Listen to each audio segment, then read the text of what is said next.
Speaker గారు మాట్లాడడానికి ఒక నిమిషం అవకాశం ఇస్తే మాట్లాడతాను అధ్యక్ష. గౌరవ్ ఆగండి, రన్నింగ్ కామెంటరీ ఎందుకు? మళ్ళీ మాట్లాడుతున్నాం కదా, మీరు ఇంతసేపు చెప్పారు. మాట్లాడుతున్నాం కదా, ముఖ్యమంత్రి గారు మాట్లాడతారా? ముఖ్యమంత్రి గారు చెప్తున్నాం కదా. ఈ రోజు ముఖ్యమంత్రి గారు ఎక్కడికి వెళ్ళొచ్చారు? ఏ పార్టీలకు వెళ్ళొచ్చారు? ఏ పార్టీలో చేరిండ్రు?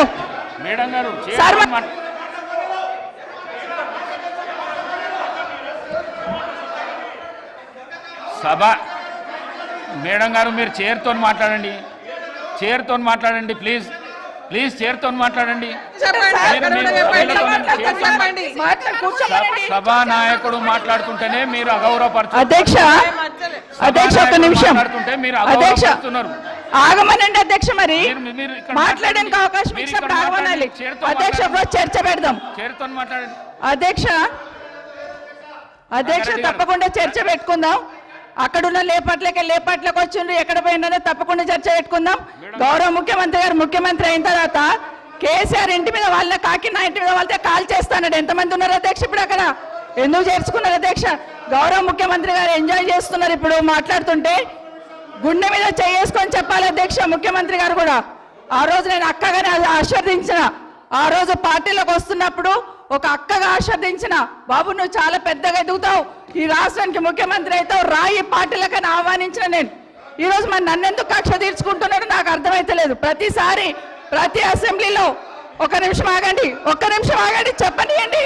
ఒక ఆడబిడ్డకు బాధ అవుతుంటే వినే స్థితిలో లేరా మీరు? ఎందుకు నన్ను టార్గెట్ చేసిండు? మాట్లాడి చెప్పండి అధ్యక్ష. ముందు కంట్రోల్లో పెట్టండి అధ్యక్ష.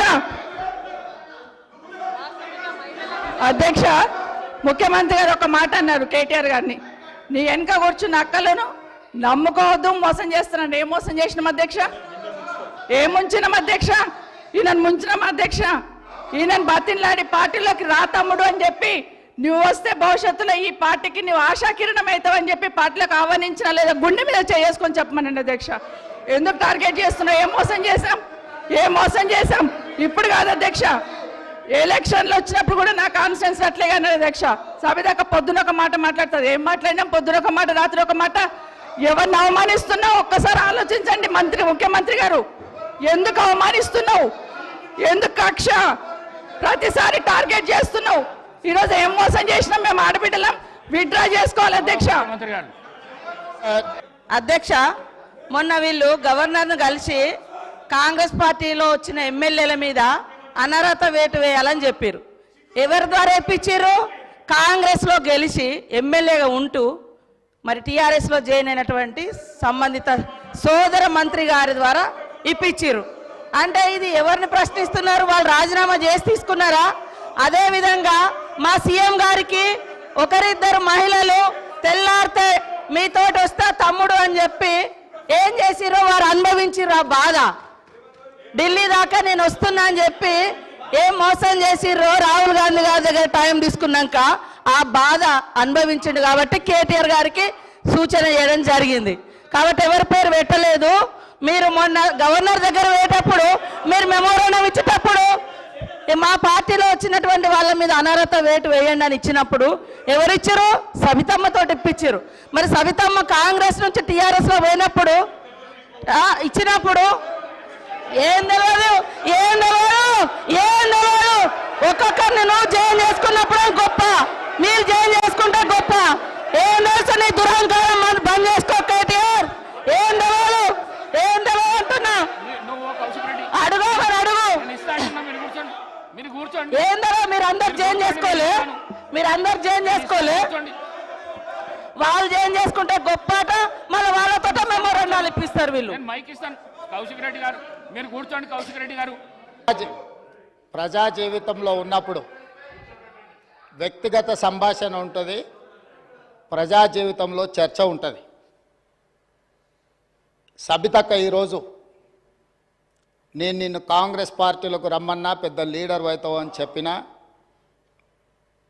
పార్టీకి నీకు భవిష్యత్తు ఉంటుందని చెప్పినా అని చెప్పింది. అది వాస్తవం. కానీ ఇంకొక విషయం, ఇది మా ఇద్దరి మధ్యలో వ్యక్తిగతంగా జరిగింది. వ్యక్తిగతంగా జరిగిన చర్చని ఈరోజు సబితక్క సభలో పెట్టింది కాబట్టి దీని కొనసాగింపుగా జరిగిన కొన్ని చర్చలు కూడా నేను సభలోనే చెప్పాలి.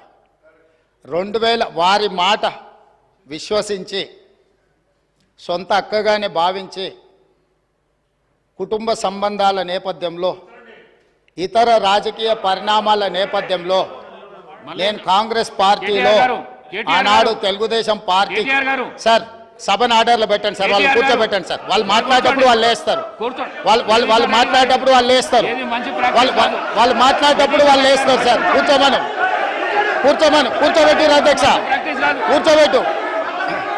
కూర్చోబెట్టిరు అధ్యక్ష వాళ్ళని. కౌశిక్ రెడ్డి గారు కేటీఆర్ గారు కూర్చోబెట్టిరు అధ్యక్ష. కూర్చోండి ప్లీజ్ మీరు కూర్చోండి, మీరు గౌరవ సభ్యులు మీరు మాట్లాడుతూ ఇప్పుడు కూర్చోబెట్టిరు అధ్యక్ష. సభ్యులు అడిగిన దానికి జవాబు అయితే ఇవ్వాలి కదా. కూర్చోండి. స్పీకర్ సార్, 2018 శాసనసభ ఎన్నికల్లో కూర్చోండి రాజశేఖర రెడ్డి గారు, నేను కొడంగల్ శాసనసభలో ఓడిపోయిన తర్వాత కూర్చోండి 2019 పార్లమెంట్ ఎన్నికలు వచ్చినప్పుడు కాంగ్రెస్ పార్టీ నన్ను పార్లమెంటుకు పోటీ చేయమని అన్నప్పుడు ఇదే సబితక్క ఇంటికి వెళ్ళి ఇదే సబితక్క నన్ను పిలిచి నువ్వు మల్కాజ్గిరి పార్లమెంట్లో పోటీ చేయి, ఎన్నికల్లో నీకు అండగా నిలబడతా అని నాకు మాట ఇచ్చి పార్టీ నన్ను ఎంపీగా డిక్లేర్ చేసిన మరుక్షణం టిఆర్ఎస్ తో మాట్లాడుకొని పోయి టిఆర్ఎస్ లో చేరింది అధ్యక్ష. తమ్ముడుగా నన్ను పిలిచి మల్కాజ్గిరి పార్లమెంట్ లో ఎన్నికల్లో పోటీ చేయమని నన్ను ప్రోత్సహించి పార్టీ నన్ను ఎన్నికల్లో అభ్యర్థిగా నిర్ణయించిన తర్వాత కేసీఆర్ మాటలకు అధికారం కోసం కాంగ్రెస్ ను వదిలి టిఆర్ఎస్ పార్టీలో చేరి మంత్రి పదవి పొంది తమ్ముని మోసం చేసింది కాబట్టి ఈ రోజు నమ్మొద్దు అని కేటీఆర్ కి చెప్పిన అధ్యక్ష. ఇది నిజమా కాదా సబితక్కను గుండె మీద చేసుకొని చెప్పమని ఉంది. నన్ను మల్కాజ్గిరిలో పోటీ చేయి కాంగ్రెస్ నుంచి, నీ ఎన్నికల్లో నేను గెలిపించే బాధ్యత తీసుకుంటా నాకు చెప్పి నేను ఎన్నికల్లో నిలబడడం డిక్లేర్ అయిన తర్వాత కాంగ్రెస్ ను వదిలేసి టిఆర్ఎస్ లో చేరి మంత్రి పదవి పొంది ఈ రోజు వచ్చి మాకు నీతులు చెప్తే మేమేమన్నా అమాయకులమా అధ్యక్ష? కాబట్టి ఇవన్నీ చర్చలు ఈ రోజు నేను ఏ మాత్రం కూడా వాళ్ళ పేరు తీసుకోకపోయినా మీరు వారికి అవకాశం ఇచ్చిండ్రు, మీరు అవకాశం ఇచ్చినందుకు నేను అభ్యంతరం చెప్పలేదు. ఇంకేమైనా చర్చ ఉంటే ఇప్పుడు కొత్త గవర్నర్ గారు వస్తుండ్రు, ఎయిర్పోర్ట్ కి వెళ్తున్న గవర్నర్ గారిని రిసీవ్ చేసుకోవడానికి మళ్ళీ వెనక్కి వచ్చి అన్ని వివరాలు నేను అన్నిటికీ సమాధానం చెప్తా. మా డిప్యూటీ చీఫ్ మినిస్టర్ గారు అప్పటి వరకు సభను నడుపుతారు, కొత్త గవర్నర్ గారిని రిసీవ్ చేసుకొని రాజ్భవన్ విడిచిపెట్టి మళ్ళీ సభలోకి వస్తా అధ్యక్ష.